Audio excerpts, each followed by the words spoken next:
اور ایک میرا سوال یہ ہے کہ ایسے نکاح ہو سکتا ہے کہ لڑکی ٹیلی فون کے دوسری طرف بیٹھی ہو اور اکیلی ہو، اور دوسری طرف جو ہے وہ اس کے ساس سسر اور لڑکا بیٹھا ہو اور جو ہے سسر نکاح پڑھا دیں، کیا ایسا ہو سکتا؟ تو دیکھیے اس طریقے سے نکاح نہیں ہوتا. ٹیلی فون پر براہ راست ایجاب و قبول سے نکاح نہیں ہوگا، کیونکہ ایجاب اور قبول کا ایک ہی مجلس اور محفل میں ہونا ضروری ہے.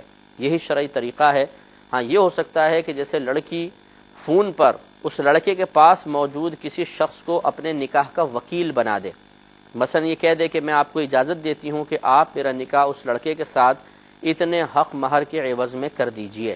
یہ اجازت ہو گئی. اب اس بچی کا وکیل اس محفل میں جہاں لڑکا بھی بیٹھا ہے، گواہ بھی بیٹھے ہیں، اس لڑکے کے سامنے کہے گا کہ میں اپنی موکلہ، یعنی بچی کا نام لے گا، موکلہ فلانہ بنت فلاں کا نکاح آپ کے ساتھ اتنے حق مہر کے عوض میں کرتا ہوں، آپ نے قبول کیا؟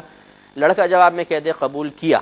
تو ابھی جو وکیل لڑکی کی طرف سے الفاظ کہہ رہا ہے یہ ہے ایجاب، اور جواب میں لڑکے کا اس کو قبول کرنا یہ قبول ہے. اور یہ ایجاب و قبول چونکہ ایک مجلس اور ایک محفل میں ہوا تو یہ نکاح منعقد ہو جائے گا، لیکن فون والا نکاح نہیں ہوتا. چوتھا انہوں نے کویشچن کیا کہ اگر لڑکی کے والد آ کر یہ کہیں کہ، یا کوئی بھی کہے بھی آپ اپنے والد صاحب کو اجازت دے دیں کہ یہ آپ کا نکاح فلاں بن فلاں کے ساتھ پڑھا دیں، تو کیا اس طرح نکاح ہو جاتا ہے؟ یعنی ان کا کہنے کا مطلب یہ تھا کہ براہ راست لڑکی نے اس لڑکے کے نکاح کو قبول نہیں کیا، والد صاحب کو اجازت دے دی، تو کیا اب جو والد صاحب جا کر نکاح کریں گے ہو جائے گا؟ تو جی ہاں بالکل، جیسے ابھی ہم نے آپ کو وکیل بنانے کا معاملہ عرض کیا، عموماً بچی کی طرف سے اجازت ہوتی ہے، قبول ہوتا ہی نہیں. قبول تو لڑکا کرتا ہے، عموماً ایسے ہی ہوتا ہے.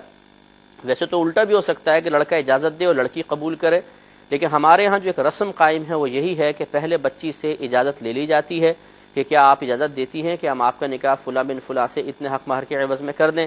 لڑکی کہتی ہے میں نے اجازت دی. پھر جا کے وہ محفل کے اندر لڑکے سے یہ مطلب بچی کے الفاظ کو ادا کیا جاتا ہے، یہ اجازت کو بیان کیا جاتا ہے، یہ ایجاب ہو جاتا ہے، اور لڑکے سے اس کو قبول کروایا جاتا ہے، اور اس طریقے سے نکاح منعقد ہوتا ہے.